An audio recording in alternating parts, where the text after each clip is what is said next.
La Línea de la Vida es un servicio dedicado a la atención y promoción de la salud mental, así como a la prevención, recuperación y rehabilitación de sustancias psicoactivas y emergentes.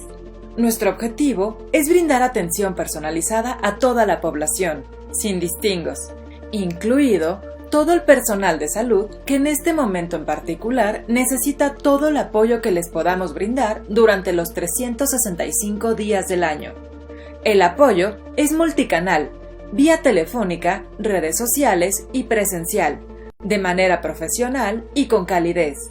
Además, se favorece el acceso a otros servicios de salud especializados mediante derivaciones a quien lo necesite. Gobierno de México. Hola, soy la doctora Tania Lucila Vargas Rizo, psiquiatra infantil y de la adolescencia del Consejo Nacional de Salud Mental. Acompáñenos este 18 de febrero a las 4 de la tarde a través del Facebook Live de CONADIC, ya que estaremos hablando sobre qué es el síndrome de Asperger.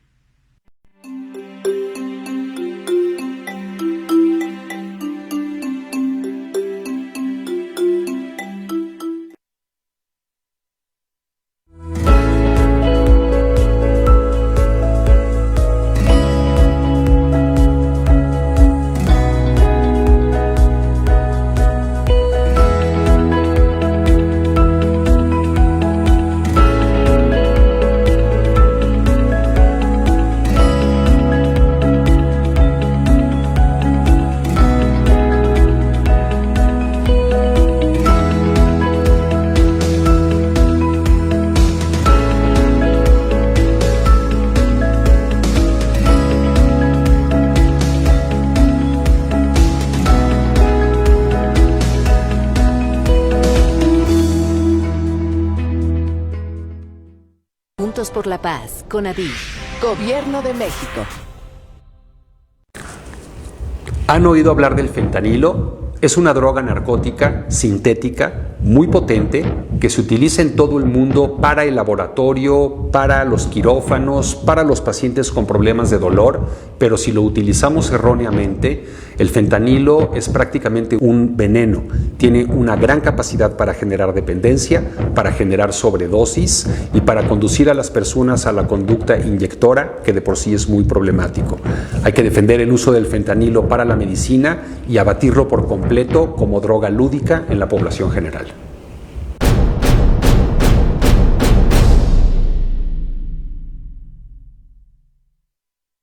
Gobierno de México.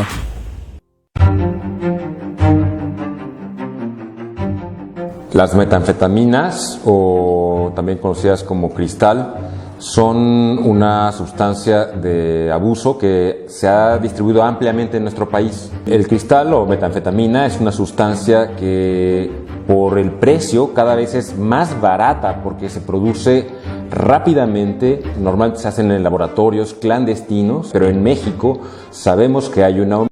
Esto propicia que el consumo se incremente y como es muy barato y como aumenta la actividad física y el estado de alerta, se consume cada vez más y más y más para trabajar, para hacer jornadas muy largas o cuidar a la familia o tener más horas manejando o para combinarla con otras sustancias.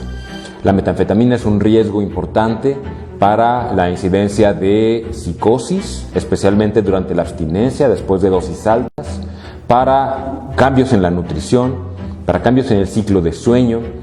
La abstinencia también se relaciona con depresión, con ansiedad y cambios en la conducta. El grave problema de la metanfetamina es que además daña gravemente el árbol respiratorio y el sistema cardiovascular. Gobierno de México.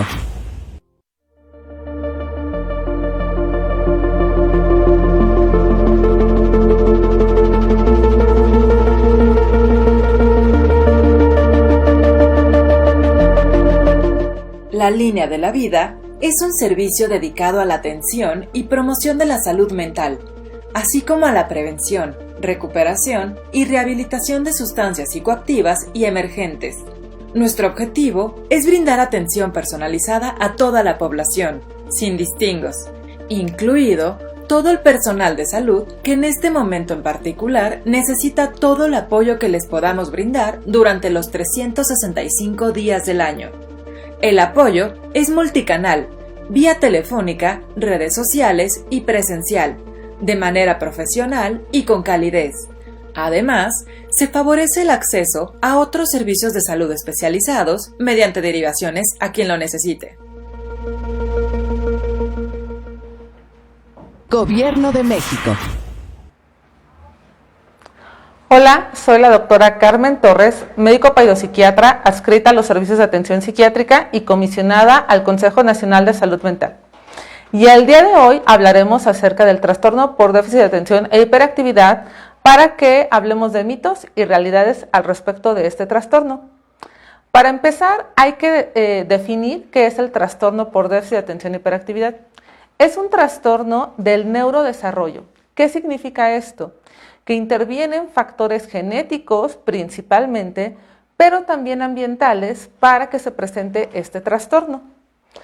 Y tiene 3 características fundamentales: hiperactividad, inatención e impulsividad. Cuando hablamos acerca del déficit de atención o TDA, como son sus siglas, casi siempre lo relacionamos con niños, ¿ok? Sin embargo, a lo largo de estos minutos que tendré con ustedes, hablaremos que no es solamente un trastorno que se vea solo en niños, sino también en adultos. Antes de seguir, me gustaría comentar algunos de los síntomas que tiene este trastorno. Empecemos con la hiperactividad. Son niños que habitualmente están moviéndose constantemente, son inquietos, les cuesta trabajo mantenerse sentados, o andan brincando de un lado a otro. También les cuesta trabajo mantenerse en alguna actividad que implique este esfuerzo de mantenerse sentado de forma general. Son niños que habitualmente están jugando con sus manos o, como las abuelitas nos comentaban, se mueve como chinicuil o tiene el mal de San Vito.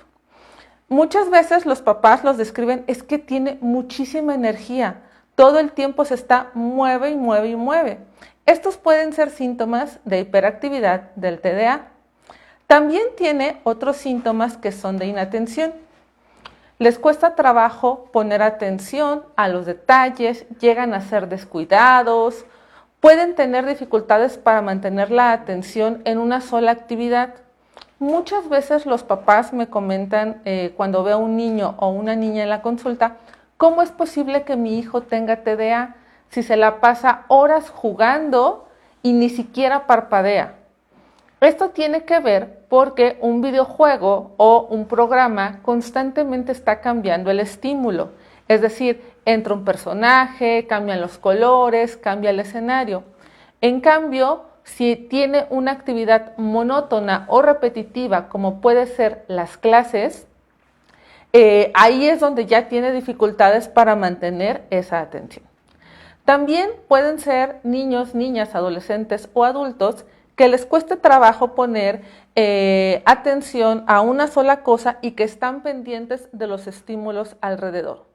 Por ejemplo, ahorita todos los que me están oyendo seguramente están en su trabajo o en casa y seguramente hay un camión pasando, la ambulancia, la vecina, etcétera, pero están centrados en escucharme y están aislando esos sonidos y no se distraen. Cuando una persona tiene TDA, estos detalles que nosotros podemos bloquear, por llamarlo de alguna forma, cuesta trabajo y entonces enfocarse en una sola situación, aislándose de esas cosas, no pasa. ¿Ok? Otros de los síntomas de inatención puede ser que le cuesta trabajo organizarse, planear las tareas. Por ejemplo, a lo mejor a nuestros hijos le dejaron 3 tareas, una de español, una de matemáticas y una de historia. Pero ese niño, esa niña, lo ve como si fuera, le dejaron leer el Quijote de aquí para mañana, cuando en realidad a lo mejor son tareas pequeñas. Esas son dificultades que tienen para organizarse o incluso postergar estas actividades para otro momento. Otras de las características son que pueden estar perdiendo cosas O incluso pueden olvidar cuestiones cotidianas o habituales, lavarse los dientes, tender la cama, etcétera. A pesar de que es una actividad que habitualmente hacemos, pues son niños o niñas o incluso adultos que pueden olvidar esa parte. Y por último, las características de impulsividad. Generalmente son personas que responden antes de que terminemos de preguntarles. Les cuesta trabajo esperar su turno o incluso llegan a interrumpir actividades o conversaciones de otro. Esto es como de forma general algunos de los síntomas que pueden tener las personas que tienen TDA. Como verán, es una diversidad de síntomas. No tengo que tener todos ellos para tener déficit de atención e hiperactividad, pero tampoco uno solo hace el diagnóstico de este trastorno, ¿ok? Y entonces vamos a ir por ese primer mito. Ese primer mito es: el déficit de atención e hiperactividad no existe. Falso. A pesar de que es un diagnóstico tal vez o un término que hemos escuchado los últimos 20 o 30 años, realmente lleva mucho tiempo desde que se ha descrito. Más o menos a finales de 1800 ya se empezaban a describir niños y niñas con estas características. También durante los últimos 30, 40 años se ha estudiado cada vez más este trastorno. ¿Por qué? Porque antes no considerábamos que los niños y las niñas pudieran tener problemas de salud mental. Pensábamos que no se pueden deprimir, que no pueden padecer ansiedad, que no pueden tener ninguno de estos problemas. Gran equivocación. En realidad nos hemos dado cuenta que los niños y niñas adolescentes, al igual que nosotros como adultos, pueden tener problemas de salud mental. Y uno de ellos es el déficit de atención e hiperactividad. En este caso, insisto, lleva muchos años de ser estudiado y cada vez vamos entendiendo un poco más cómo funciona el cerebro, incluyendo el cerebro de nuestros niños y niñas que está desarrollándose. Entonces, el TDA, si existe, no es un invento ni de los médicos, ni de las farmacéuticas, ni nada. Hay evidencia que lo sustenta. Vamos al mito número 2. En este caso, muchas personas piensan que el TDA surge porque los papás no saben criar a los niños de ahora. Este es un mito, es totalmente falso. Como comentaba, es un trastorno del neurodesarrollo. ¿Qué significa esto? Ese cerebro con los genes de papá y de mamá ya traen cierta información y se va desarrollando. Sin embargo, cuestiones ambientales, como si mamá durante el embarazo consumió alcohol, tuvo accidentes, una mala alimentación, cuestiones a lo mejor de cuestiones tóxicas. Recordemos que ese bebé se está formando, igual el cerebro. Entonces son factores que pueden influir en que un cerebro tenga TDA. Sin embargo, la parte genética, es decir, los genes que heredamos de papá y de mamá son fundamentales. Muchos niños, cuando llegan a la consulta, evaluamos a ese niño y damos el diagnóstico de déficit de atención e hiperactividad. Sin embargo, cuando vemos las características de mamá o papá, encontramos que uno de ellos o incluso los dos también tienen este trastorno. Y así nos podemos ir en cadenita hasta los abuelitos y demás. Entonces, la parte genética es muy importante. ¿Qué pasa con la crianza? Sí, eso puede influir, pero no para que me dé o no me dé TDA. Más bien influye para ver qué tan grande o qué tan severo puede ser este problema o este trastorno y que pareciera a veces gigante. Obviamente, límites y reglas son importantes, no solo en un déficit de atención y hiperactividad, sino en cualquier niño. Es por eso que una crianza no adecuada puede parecer que el TDA es mucho más severo o mucho más intenso de lo que parece, ¿ok? Vamos al mito número 3. El TDAH desaparece con la edad. Como les decía, es un trastorno que habitualmente se diagnostica en niños y generalmente en los primeros años de vida escolar, normalmente primero, segundo año de primaria.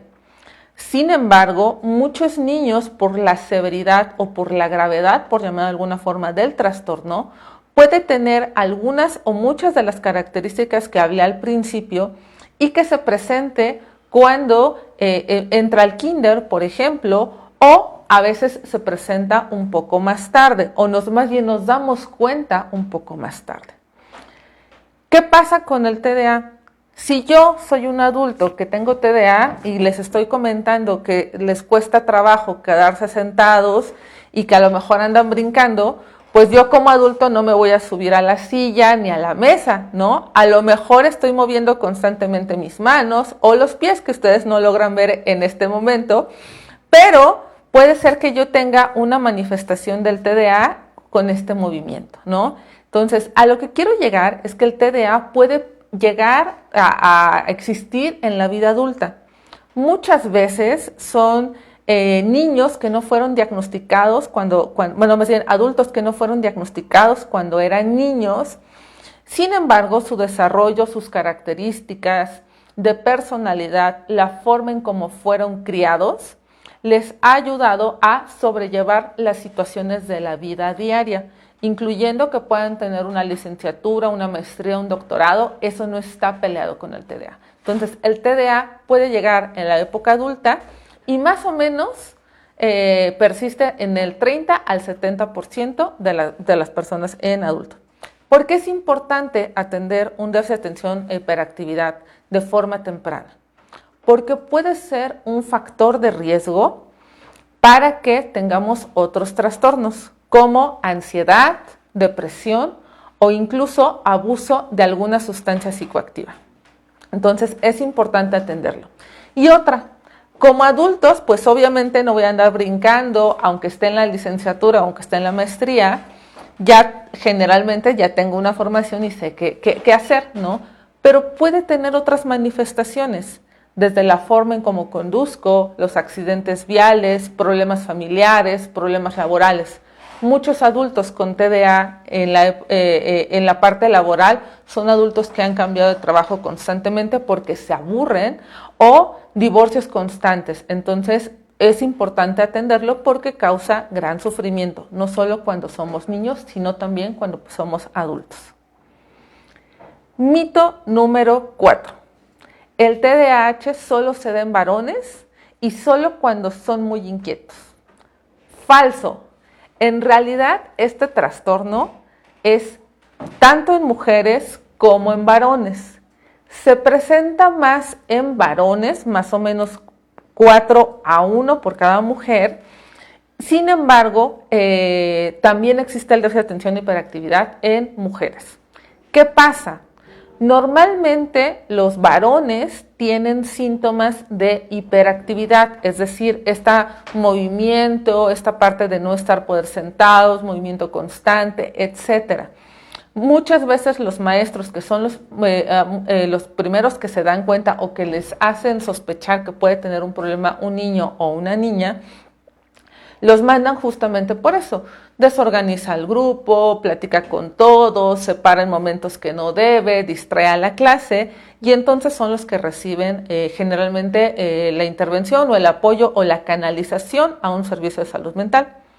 Las niñas, por otro lado, principalmente tienen síntomas de inatención, es decir, son distraídas, olvidadizas, perdedizas, no se fijan en los detalles y no tienen tantas características de hiperactividad. Por eso las niñas pueden pasar desapercibidas y cursar así su escuela, su secundaria, etc.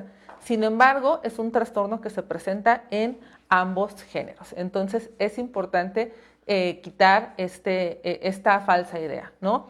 Y no forzosamente una niña va a ser súper inquieta, ni tampoco va a ser simplemente calladita y distraída, ¿ok? Podemos tener la combinación muy amplia porque son muchos de los síntomas. Y otra cosa importante, un niño con TDA jamás será igual a otro niño aunque tenga la misma edad, viva en la misma ciudad, vaya a la misma escuela. Podemos tener dos presentaciones muy diferentes aunque tengan este trastorno. Vamos al mito número 5. Una niña o un niño con déficit de atención y hiperactividad necesita clases especiales. Falso. Un niño con TDA o una niña con TDA o un adolescente puede cursar una escuela regular. Probablemente va a necesitar algún apoyo a lo mejor extra, pero no forzosamente va a necesitar una escuela especial o con necesidades especiales, ¿ok? Es, por ejemplo, que si yo necesito lentes, me van a mandar a una escuela especial porque necesito lentes. No, simplemente se arregla, pues, llevándome al optometrista, haciéndome mis lentes, mi graduación, y con eso se resuelve el problema. Con el TDA es algo parecido, aunque aquí las intervenciones van a ser diferentes. Probablemente tengo que ser más tolerante, más paciente, en muchas ocasiones acudir con una pedagoga, con una terapeuta para aprendizaje y demás, para solventar las necesidades que puede tener mi hijo o mi hija con el aprendizaje. Esto tiene que ver también porque el déficit de atención e hiperactividad normalmente no viene solo. Es un trastorno que muchas veces viene acompañado de depresión, de ansiedad, pero lo más común es que tengan o problemas del lenguaje, es decir, no pronuncian algunos sonidos o tienen ahí alguna dificultad para pronunciar la R, por ejemplo, pero también con dificultades académicas. Recordemos los síntomas. Si yo soy inatenta y distraída, pues que me pongan una lectura de 4 o 5 hojas me va a costar mucho trabajo, ¿ok? O si me ponen a copiar esas 3 hojas, o incluso aunque sea una, yo lo voy a pensar que me están pidiendo la copia del Quijote. Entonces es demasiado. Entonces necesitamos muchas veces el apoyo de una guía para dividir las tareas, para ayudarle a que se enfoque mejor su atención, etcétera, ¿ok? Entonces no necesitamos una escuela especial o clases especiales, simplemente necesitamos ver las necesidades de nuestros hijos y en ese sentido reforzarlas, ¿ok? Vamos al mito número 6. El déficit de atención e hiperactividad se atiende solo con terapia psicológica. No.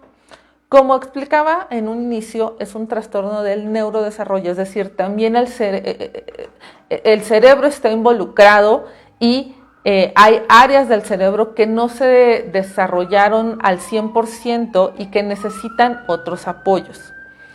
La mejor forma de atender un niño o una niña con déficit de atención e hiperactividad es un tratamiento, primero, individualizado, es decir, lo que le funcionó a Juanito no le va a funcionar a Pedrito, ni a María, ni demás, porque cada uno tiene características y habilidades diferentes.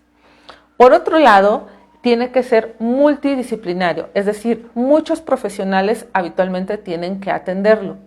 Desde el psiquiatra, que es el psiquiatra infantil y de la adolescencia, el neurólogo, el psicólogo, el pedagogo y en ocasiones algún otro especialista. Decía, si tiene problemas de lenguaje, bueno, necesitará probablemente una terapeuta de lenguaje, etcétera, ¿no? Y todos tenemos que trabajar en conjunto para ayudar, primero, para evaluar qué es lo que necesita ese niño o esa niña, y 2, para saber cómo lo podemos apoyar para que se adapte a las circunstancias que está teniendo y sea un bache estas dificultades del aprendizaje o del lenguaje, etcétera, lo que esté padeciendo este niño, ¿ok? Algunas veces, o por no decir muchas veces, se requerirá el apoyo de algún medicamento para ayudarle a enfocar su atención, su concentración. Y no solamente hay que considerarlo como la parte de la escuela. Muchas veces estos niños que tienen déficit de atención y hiperactividad sufren bullying, acoso escolar, o ellos son los que acosan a otros niños y causa sufrimiento. No solo es la parte académica, sino también la parte social y familiar que puede estar influyendo en esta situación. Entonces, es por eso que el tratamiento debe ser multidisciplinario y de acuerdo a las necesidades de cada niño, de cada niña, y yo diría que también de cada familia. Hasta aquí llegamos con esta breve charla acerca de los mitos y realidades del déficit de atención e hiperactividad. No sin antes, por favor, invitarlos a que nos sigan por Telegram, busquen Comisión Nacional contra las Adicciones y encontrarán más información acerca de otros temas de salud mental y adicciones, así como otra información que puede beneficiarlos en el día a día. Gracias. Fiesta en casa de Paula. ¿Vamos? Fiesta, fiesta. Hay pandemia, güey. Mejor ni salgo. No me quiero contagiar ni contagiar a mis abuelos. Ay, ¿no están hartos de estar encerrados? Y va a haber de todo. No, güey. ¿Por unas chelas te quieres arriesgar? ¡Aburrida! Ana tiene razón. Mejor una videollamada, ¿va? Tienes la libertad de elegir tu forma de vivir. Si necesitas apoyo, Conadic te escucha. Juntos por la paz. Conadic. Gobierno de México. Tú eres un héroe y con tu capa puedes enfrentar todo. En estos tiempos de pandemia, el estrés, tristeza, enojo y desesperanza se convierten en tus peores enemigos. Pero no estás solo. Tu capa, el Centro de Atención Primaria en Adicciones, está contigo. Aquí hay apoyo psicológico, acompañamiento, acciones preventivas y apoyo para la familia. Ubica el más cercano llamando a la línea de la vida, 800-911-2000. Usa tu capa y vence a las adicciones. Juntos por la paz. Conadic. Gobierno de México.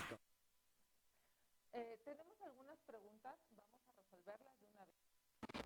Nos preguntan, ¿es necesario siempre habitualmente se medica para trastornos moderados o severos cuando ya está impactando de forma importante en la vida de este niño, de esta niña o de este adulto, ¿ok? En casos leves, habitualmente puede tratarse con terapia psicológica, pero es importante, como yo decía, cada caso es muy particular, ¿ok? No podemos generalizar. Y también influye que otros trastornos, como comentaba, pudieran estar asociados al déficit de atención e hiperactividad, ansiedad, depresión, oposicionista desafiante, etc. Entonces, no siempre se medica, por eso la comunicación entre todos estos especialistas que comentaba, ¿ok? Otra pregunta, ¿usted con cuál se apoya para detectar el déficit de atención e hiperactividad, el DSM-5 o el CIE-10? Las dos nomenclaturas son correctas, sin embargo, actualmente es la Clasificación Internacional de Enfermedades, la versión 11, la que está vigente, o también el DSM-5, que también es vigente. Cualquiera de los dos funcionan muy bien, siempre y cuando no solo sean esos criterios. Para evaluar a un niño, una niña o un adulto o adolescente tenemos que hacer una historia clínica completa, es decir, entender a esta persona desde sus antecedentes del embarazo, desde antecedentes de familia, cómo ha sido la crianza, sus antecedentes personales, qué enfermedades, para entender todo ese individuo y en base a eso emitir un diagnóstico. Estas son clasificaciones que nos sirven de apoyo, pero no podemos como tal palomear y decir tiene déficit de atención por estas características. Es mucho más complejo emitir un diagnóstico de este tipo, ¿ok? Siguiente pregunta. Si mi hijo ha tomado Concerta desde los 6 años, ¿hasta cuándo debe seguir tomándolo? Hoy tiene 9 años. Yo creo que esta es una de las preguntas que más me hacen en la consulta y la verdad es que es una pregunta difícil de contestar. Porque cada niño funciona diferente y el desarrollo y la madurez de ese cerebro también es diferente. Entonces, no es fácil decir 1 año, 2 años, toda la vida. Depende de muchas cosas. Una, del desarrollo y madurez de ese cerebro, pero también de todas las habilidades que vaya aprendiendo con las demás áreas que están involucradas, como decía, psicología, pedagogía, terapia del lenguaje, porque son herramientas que le van a servir para sobrellevar las situaciones del día a día, ¿ok? Y también depende de la severidad del trastorno. Muchos niños sí van a tener que tomar el tratamiento durante muchos años, incluyendo a ser adultos, pero muchos a lo mejor es solamente en cierto tiempo. Entonces, normalmente yo no les puedo dar un tiempo estimado cuando me consultan los papás en este sentido, ¿no? Eso se tiene que ir evaluando cada caso. Y también otra cosa importante, cuando ese niño pasa a ser adolescente, hay cambios en el cerebro, hay algo que se llama poda neuronal. Imaginemos un árbol, crece, crece, crece, y entonces crecen muchas ramas. pues lo podamos porque hay muchas ramas que ya no sirven. Por llamar de alguna forma y muy simple, algo así pasa con el cerebro, ¿ok? Entonces, ese cambio influye en la adolescencia para continuar o no el tratamiento. Entonces, es complicado, pero muchas veces sí lo tienen que tomar bastante tiempo. ¿Hay medicamentos, nos preguntan también, ¿hay medicamentos recomendados para el déficit de atención y hiperactividad? Sí. En México tenemos 3 medicamentos aprobados para su uso en este trastorno en específico.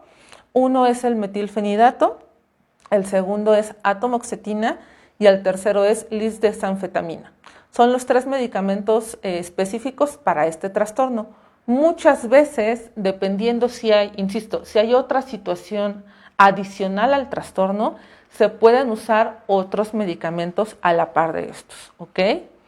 Me mandan otra pregunta. ¿Un adulto con déficit de atención y hiperactividad ya no tiene remedio? No, siempre hay remedio. No es desahuciarlos, no. El déficit de atención y hiperactividad es muy probable que seamos tatarabuelitos con 40,000 nietos y va a estar ahí las características del TDA, pero nunca es tarde para atenderse y buscar una atención o una ayuda, ¿ok? ¿Alguna estrategia para tratar el TDA cuando el niño vive violencia en su contexto familiar? Es una situación complicada. Yo diría que esta situación de violencia puede exacerbar el déficit de atención y hiperactividad, entonces yo recomendaría que no solo el niño se pudiera atender, sino también la familia o quien esté dispuesto a buscar la ayuda para que se rompa este círculo de la violencia y no estemos ante esta situación. Muchas veces un niño con TDA es un niño complicado, es una niña complicada por la cuestión de crianza, pero eso no significa que seamos violentos. ¿A dónde llevo a un niño de 10 años? Dependiendo, pues ahora sí que en qué parte de la República estén, yo les diría que pueden acercarse a su centro de salud más cercano para buscar la asesoría. Habitualmente, aquí en la Ciudad de México hay varios lugares donde pueden acudir, pero en el interior de la República también hay opciones que atienden salud mental en niños y niñas, ¿ok?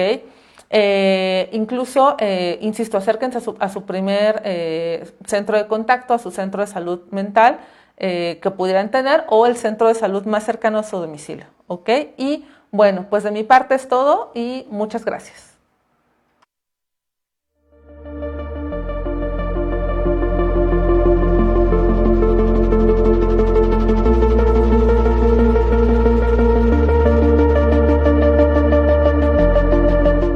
La Línea de la Vida es un servicio dedicado a la atención y promoción de la salud mental, así como a la prevención, recuperación y rehabilitación de sustancias psicoactivas y emergentes. Nuestro objetivo es brindar atención personalizada a toda la población, sin distingos, incluido todo el personal de salud que en este momento en particular necesita todo el apoyo que les podamos brindar durante los 365 días del año. El apoyo es multicanal, vía telefónica, redes sociales y presencial, de manera profesional y con calidez. Además, se favorece el acceso a otros servicios de salud especializados mediante derivaciones a quien lo necesite. Gobierno de México. Hola, soy la doctora Tania Lucila Vargas Rizo, psiquiatra infantil y de la adolescencia del Consejo Nacional de Salud Mental. Acompáñenos este 18 de febrero a las 4 de la tarde a través del Facebook Live de CONADIC, ya que estaremos hablando sobre qué es el síndrome de Asperger.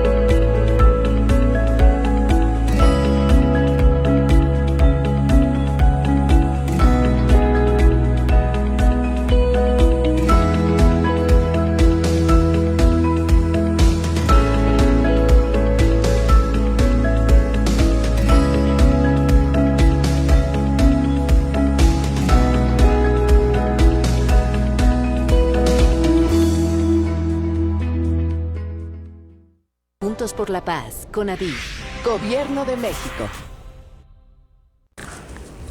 ¿Han oído hablar del fentanilo? Es una droga narcótica sintética muy potente que se utiliza en todo el mundo para el laboratorio, para los quirófanos, para los pacientes con problemas de dolor, pero si lo utilizamos erróneamente, el fentanilo es prácticamente un veneno. Tiene una gran capacidad para generar dependencia, para generar sobredosis y para conducir a las personas a la conducta inyectora, que de por sí es muy problemático.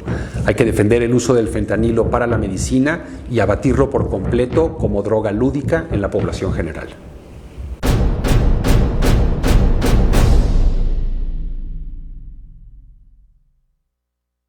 Gobierno de México.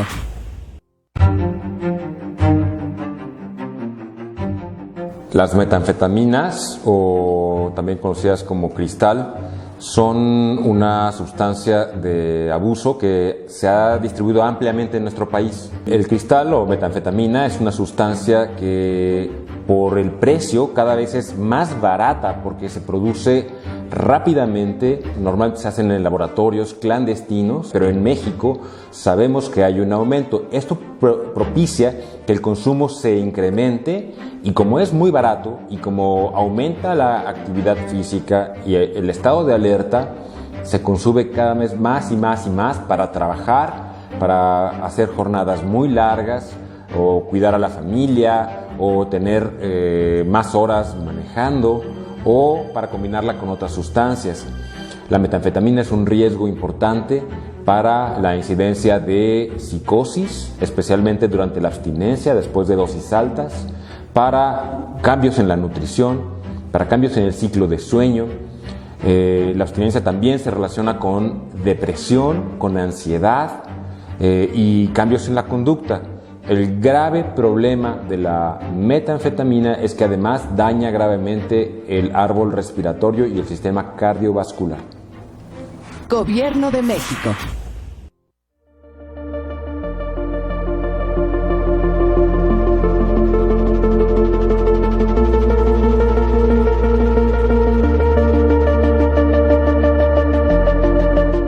La Línea de la Vida es un servicio dedicado a la atención y promoción de la salud mental, así como a la prevención, recuperación y rehabilitación de sustancias psicoactivas y emergentes.